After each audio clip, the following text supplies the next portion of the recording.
नमस्कार। All India Muslim personal law board ने वक्फ act में हुए अमेंडमेंट्स के खिलाफ मुंबई और महाराष्ट्र के दूसरे हिस्सों में विरोध प्रदर्शन करने का प्लान बनाया है। AIMPLB का मानना है कि ये अमेंडमेंट्स संविधान में दिए गए धार्मिक स्वतंत्रता के अधिकार पर सीधा हमला है।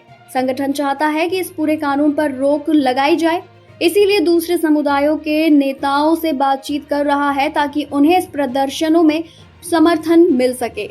AIMPLB महाराष्ट्र के कन्वीनर मौलाना महमूद दरियाबादी ने कहा कि हम मुंबई और राज्य के अन्य इलाकों में विरोध प्रदर्शन की एक सीरीज पर काम कर रहे हैं। इसमें रैलियां, human chain, round table meetings और बत्ती गुल जैसी चीजें शामिल हैं।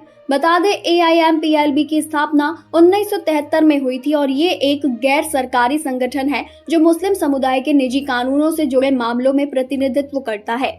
दरियावादी ने बताया कि हमने मुंबई में पहले ही कुछ प्रदर्शन किए हैं। अगर सुप्रीम कोर्ट से कोई राहत नहीं मिली तो हम एक बड़ी रैली करने का प्लान बना रहे हैं। वक्फ अधिनियम में कुल 44 प्रावधान हैं जिन्हें मुस्लिम समुदाय ने पूरी तरह खारिज कर दिया है।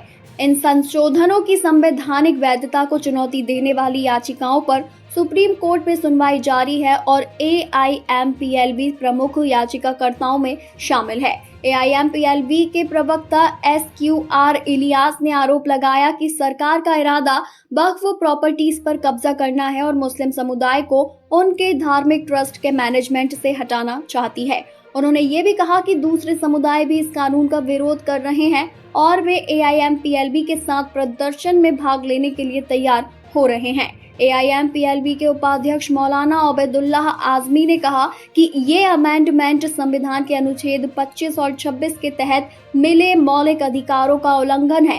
ये संविधान की आत्मा पर हमला है। उन्होंने BJP पर निशाना साधते हुए कहा कि हमने पहले अंग्रेजों से लड़ा था, अब उनके बच्चों से लड़ना होगा। उन्होंने आरोप लगाया कि इस बार मुस्लिम संगठनों की कोई बात नहीं सुनी गई।